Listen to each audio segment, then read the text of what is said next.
Trump has reportedly signed a directive ordering the Pentagon to use military force against drug cartels in Latin America. At 5:21 a.m. in Minneapolis, Minnesota, a mansion disguised as a fortress sat at the center of a story no crime map had ever marked. In an upper-class neighborhood where lawns were immaculate, doors closed before 10 p.m., and sirens never echoed, quiet itself became the perfect cover. At the end of a private road behind discreet iron gates lived a powerful couple in the world of finance. Mohammed Dul, 56, a budget allocation specialist with more than 25 years on financial committees, and his wife, Nemo Ali, 52, a senior supervisor overseeing special spending programs worth tens of millions of dollars each. They avoided media attention, spoke rarely, and never boasted. Yet their signatures alone could activate or shut down massive streams of public money. Behind this image of discipline and integrity, however, lay a dark secret. Federal analysts began noticing repeated budget adjustments, recipient organizations that never grew, and temporary expenditures that quietly stretched on for years. Around the mansion, security teams rotated in 8-hour shifts. Military-grade systems were installed, and vehicles arrived under cover of night and vanished before dawn. The warning signs were undeniable. The couple had approved or intervened in more than 1,200 concealed transactions labeled as technical corrections, each one seemingly harmless, but together bending the entire budget and funneling hundreds of millions of dollars through paths nearly impossible to trace. The truth was becoming clear to federal command. Beneath the silence, something massive was moving. This was not a house. It was a financial fortress. At 5:12 a.m., the order from command was issued, and inside the mansion, guards moved into position to protect the architects of a system built not on weapons, but on money, paperwork, and power. The coming storm had been years in the making, because the real crime did not begin with violence. It began with numbers quietly approved in silence. As investigators dug deeper, the truth emerged with unsettling clarity. Corruption had not entered their lives. Suddenly, it seeped into every memo, every adjustment, every signature placed without scrutiny. After decades embedded within the financial system, Mohammed Dewey and Nemo Ali knew every blind spot, the approval loopholes, the budget gaps, the areas no audit ever reached. Instead of safeguarding the system, they exploited it, constructing one of the most sophisticated drug and human trafficking operations imaginable. Beneath Minneapolis, they built a hidden empire that operated uninterrupted for 3 years, quietly profiting from the public trust that once admired them. To the outside world, they represented discipline and integrity. Behind closed doors, they formed alliances with Sinaloa cartel leaders who entered the United States through illegal routes from Mexico. Together, they flooded communities with more than 2.2 tons of cocaine, heroin, and fentanyl, made even more dangerous by their direct access to supply chains originating in China. The arrangement was simple yet devastating. Public money was quietly siphoned from the state's own financial system and funneled into their network, protected by forged high-level approval documents and falsified signatures. This was how they manipulated the system without force, without threats, drawing others in through paperwork alone. The damage unfolded swiftly and silently as hundreds of millions of dollars vanished from public programs. Unfinished projects continued receiving funding, and entire communities were left under-resourced while the money disappeared from the books. Investigators eventually uncovered the deepest layer of the operation, a secret financial command center beneath the mansion, equipped with no cameras, no logs, and no standard surveillance, where decisions were made rapidly and never appeared in official records. To maintain control, they employed private security teams working in shifts, using military-grade technology and advanced counter-surveillance methods that neutralized local monitoring before it could begin. The routes they controlled moved more than 3.3 tons of heroin and fentanyl each year, worth over $550 million on the black market, with shipments passing through ports using forged customs documents shielded by judicial immunity. When federal agencies completed their structural mapping, one conclusion was unavoidable. This was not isolated corruption, but a parallel financial state run by two individuals who believed the law existed to serve them. Now, the system they built with signatures and power was seconds from collapse. Shortly after 5:21 a.m., while the neighborhood remained dark and still, porch lights glowing and streets empty, FBI and ICE units converged from 3 directions, turning a quiet winter morning into the epicenter of the largest coordinated law enforcement operation Minnesota had seen in decades. 47 agents, divided into tactical and containment units, moved in without sirens, advancing on the fortified property at the end of the private road, the same estate repeatedly linked to unexplained financial anomalies. The first breach came at 5:32 a.m., and what they encountered was not a residence, but a defensive position. Steel-reinforced doors delayed entry by nearly 90 seconds, an eternity in close-quarters operations. As motion sensors triggered buried alarm systems and exterior cameras rotated automatically. Inside, armed guards, later identified as mercenaries, moved into pre-designated positions as the confrontation erupted without warning. Flashbangs detonated through lower-level corridors.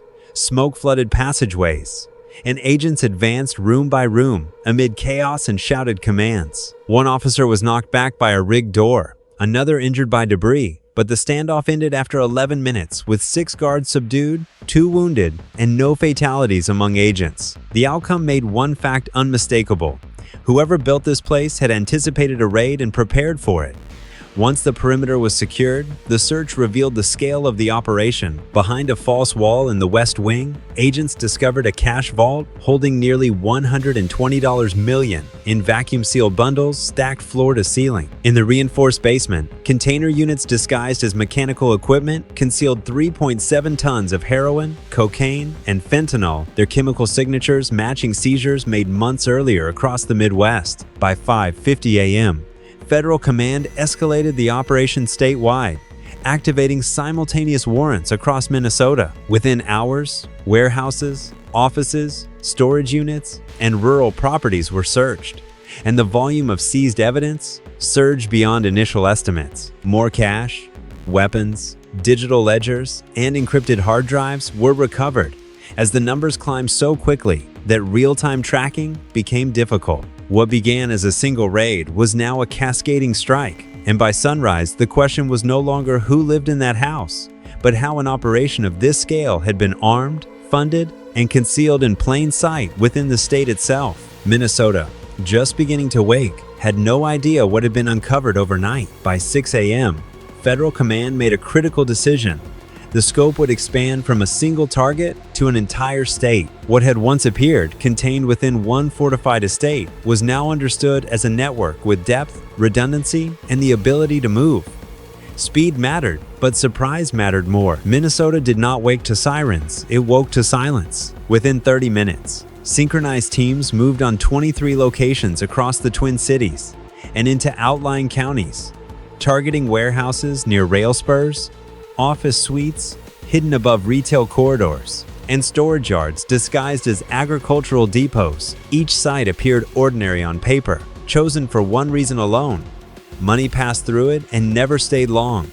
Resistance varied. At a South Minneapolis distribution facility, guards attempted to delay entry by sealing internal corridors, but agents breached secondary access points and secured the floor within 7 minutes without firing a shot. The building gave up its secret quickly. 40 pallets wrapped in plain brown film, later confirmed to contain 1.1 tons of narcotics identical in composition to those seized hours earlier in a suburban office park. However, agents encountered heavier resistance, with doors barricaded from the inside, signaling that the operation was far from over. Motion sensors triggered strobe alarms as a brief firefight erupted in a stairwell when 2 armed men tried to escape through a service exit. Both were disarmed and taken into custody by 6:38 a.m. as the sun edged over the horizon. The pattern became undeniable. By 7:15 a.m., seizures were being logged faster than analysts could consolidate them.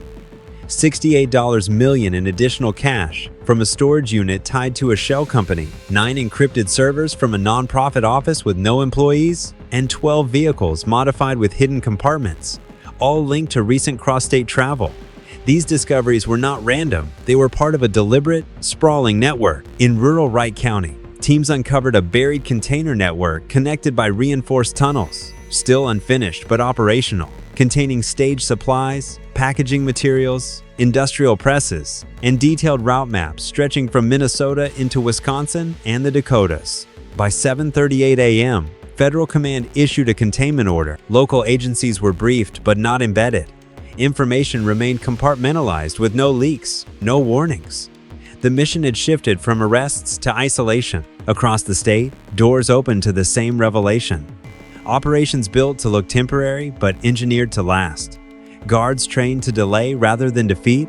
Sites designed to be abandoned, not defended every minute, bought time for something else to move until it couldn't. By mid-morning, 17 suspects were in custody. Over $230 million had been seized or frozen, and multiple tons of narcotics were removed from circulation. The fighting had been brief, controlled, and precise, but it had been real. Minnesota had not been attacked overnight. It had been exposed. The collapse of a structure built on routine trust and the assumption that no one would look everywhere at once was underway. By late morning, the battle had shifted from hallways and loading bays to spreadsheets and ledgers. The gunfire had ended, but the fight continued, now against a pipeline, quiet, efficient, and lethal, built not with steel, but with approvals. As analysts began reconstructing the flow over a 7-year period, more than $1.4 billion in state-linked funds had been funneled through a complex web of nonprofit grants, emergency allocations, and development programs. On paper, each transfer appeared routine, but in practice, the money moved with precision. It never lingered, splitting, recombining, and disappearing across jurisdictions within 72 hours of release. By 10:18 a.m., the first full ledger came into focus, revealing a clear pattern. Public funds were released to shell organizations. Many registered for less than 18 months, then forwarded in smaller increments to logistics intermediaries. From there, the trail diverged. One branch led to cash-intensive businesses in the Twin Cities, another to freight corridors extending east and south, and a third disappeared offshore before returning in a different form: narcotics. DEA chemists confirmed field team suspicions. The 3.7 tons seized at the estate matched the chemical signatures of fentanyl and heroin recovered earlier in Milwaukee, Des Moines, and St. Louis, with purity levels unusually consistent at 90–94%, a hallmark of centralized processing. This was not street-level trafficking. It was manufacturing and distribution at scale. Resistance flared again at 10:41 a.m. when a convoy of unmarked vehicles attempted to break containment on a county highway. Spike strips forced one SUV into a ditch, and 2 occupants fled on foot before ICE tactical teams intercepted them, uncovering $9.6 million in vacuum-sealed cash hidden behind reinforced panels. The pipeline fought back by moving warehouses were abandoned mid-operation. Presses left warm, ledgers half-burned, but the rapid federal response outpaced the network's attempts to shed weight. Every retreat left evidence, exposing new nodes. By noon, the operation had frozen 42 accounts, secured 17 properties, and impounded 21 vehicles, many with concealed compartments. With secondary sites added, the total narcotics removed from circulation exceeded 5 tons. What made the discovery truly devastating was not just its sheer volume, but its efficiency. For every dollar moved, the system produced more converted into product, sold, laundered, and cycled back through public channels as matching funds. It was a closed loop, designed to survive audits, weather elections, and outlast individual arrests. This was the real fight, not agents versus gunmen, but time versus architecture. The network had been built patiently, assuming no one would ever pull every thread at once. That assumption collapsed before lunchtime, as one senior analyst quietly observed over a table covered in ledgers and maps. This wasn't hiding in chaos, it was hiding in order. And for the first time, that order was gone. By early afternoon, the evidence no longer pointed to a single house, a single couple, or even a single pipeline. It pointed to something far more unsettling, a system that had learned to tolerate what it refused to confront. As investigators aligned the seized records, a second pattern emerged, one that could not be explained by concealment alone. Over 12 years, more than 2,300 approvals had moved through the same narrow corridors of authority. Each approval followed procedure, carried the correct code, and bore a legitimate signature. No alarms were triggered because nothing on its face violated the rules. That was the problem. The system rewarded consistency, not curiosity. Files that arrived clean were processed quickly. Files that balanced were archived without question. In one internal review, 87% of flagged transactions were cleared within 24 hours. often without a second set of eyes. The faster the paperwork moved, the more efficient the office appeared. Efficiency became camouflage. Interviews with contractors and program managers revealed the same refrain. Oddities were noticed, projects that never broke ground, grants renewed despite no measurable results, reimbursements approved before work began. But concerns died quietly. Raising them meant delays, delays meant scrutiny, and scrutiny meant risk. So people adapted.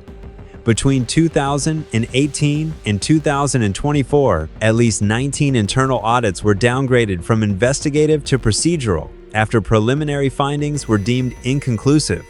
In reality, those findings were incomplete. They lacked context.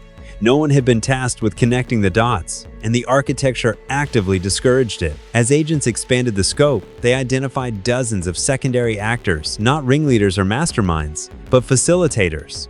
Department heads who signed without reading, supervisors who approved without verifying, and external consultants who asked fewer questions each year because the answers never changed.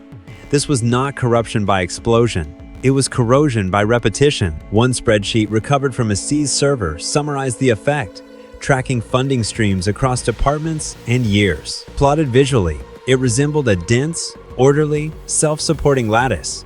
Remove one node, and the structure compensated. Remove two, and it shifted. It had been designed that way. The numbers were staggering. Over $3.2 billion in state-linked funds had passed through overlapping programs, connected directly or indirectly to the network, now under investigation. Not all of it was stolen or illegal, but enough had been diverted, repurposed, or misused to sustain a criminal operation of national scale for years. The most disturbing realization came late in the review. Several approvals tied to the pipeline had been renewed after early warnings surfaced, not because anyone intervened, but because no one did. The absence of objection had become approval by default. This was the system's blind spot. It required no loyalty, no coordination, only routine. People did what they had always done. Files moved where they had always moved, and trust filled the gaps where verification should have lived. For agents accustomed to chasing criminals in alleys and warehouses, this was a far harder battlefield.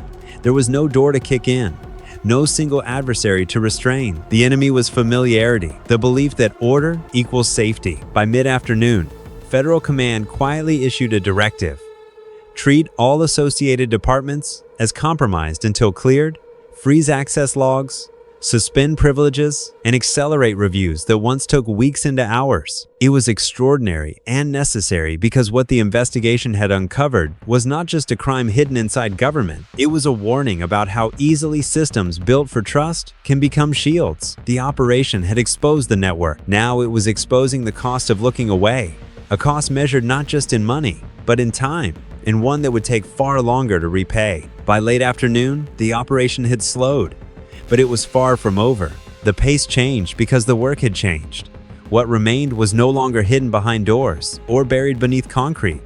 It lived on paper, in code, and in the habits of a system built over years. At 4:38 p.m., the updated tally read like a ledger of shock. More than 5.2 tons of narcotics removed from circulation.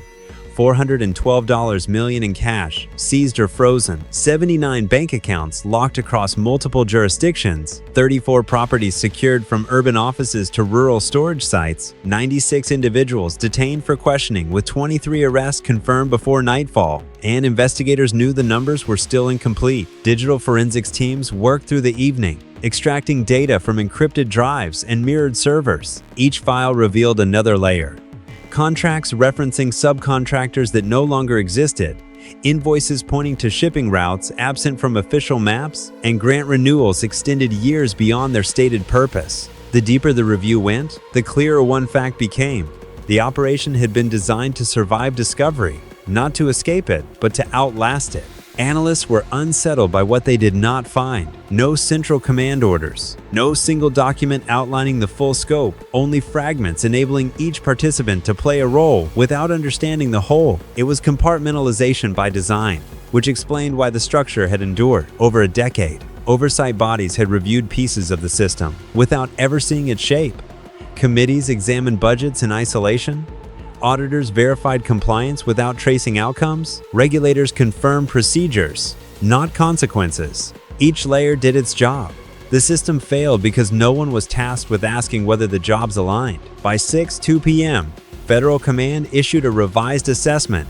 The network had been disrupted, not dismantled. Key arteries were severed, storage nodes compromised, financial flows halted, but residual architecture remained, contracts still active, relationships unexamined, decisions embedded in policy. This was the hardest truth to accept. The public would hear about the raids, the seizures, the arrests, see the photographs and the headlines, but they would not see the long work ahead. Audits that would take years, reforms that would face resistance, and trust that would have to be rebuilt line by line. For investigators on the ground, there was no celebration, only resolve. They understood that this case was not an exception, but a lesson. The most dangerous operations do not always announce themselves with violence. Sometimes they arrive quietly, dressed in the language of order, accountability, and routine. As the sun set over Minnesota, the state appeared unchanged. Roads filled, offices closed, homes glowed with light, life continued. Yet beneath that surface, something fundamental had shifted. A system had been exposed, not because it was chaotic, but because it was efficient. Not because it broke rules, but because it had learned to work within them. That realization carried a weight heavier than any single arrest. The operation had stopped the flow. Now came the reckoning, not just for those who built the network, but for the institutions that had unknowingly carried it, and for a public that would soon confront how deeply trust had been exploited. When the final doors were sealed and the last evidence boxes logged, Minnesota did not collapse. There were no blackouts, no public panic. Schools opened, offices resumed, and on the surface, everything seemed normal. That was the unsettling part. What this operation revealed was not chaos hiding in the margins, but order hiding in plain sight. For years, the system functioned as designed, efficient, procedural, trusted. Within that trust, however, a parallel structure had taken root, feeding on routine, protected by paperwork, and sustained by the assumption that compliance equals safety. The numbers tell part of the story. Tons of narcotics removed, hundreds of millions seized, dozens arrested. But the deeper lesson is quieter and harder. Oversight failed not because people were corrupt, but because they stopped looking. Warnings were not ignored, they were processed, archived, forgotten. This case was never just about one couple, one house, or one network. It was about how easily responsibility fragments when no one is required to see the whole, how danger replaces vigilance, and how power moves invisibly through trusted hands. The operation halted a flow that had caused real harm, addiction, violence, loss, and that matters. It saved lives. But prevention will matter more than punishment. The work ahead will be slow, methodical, and uncomfortable. It will demand asking questions that disrupt routine and refusing to accept balance sheets as proof of truth. Minnesota woke up to this reality not because the system failed, but because it finally paid attention, and that, more than any raid or arrest, is where real security begins.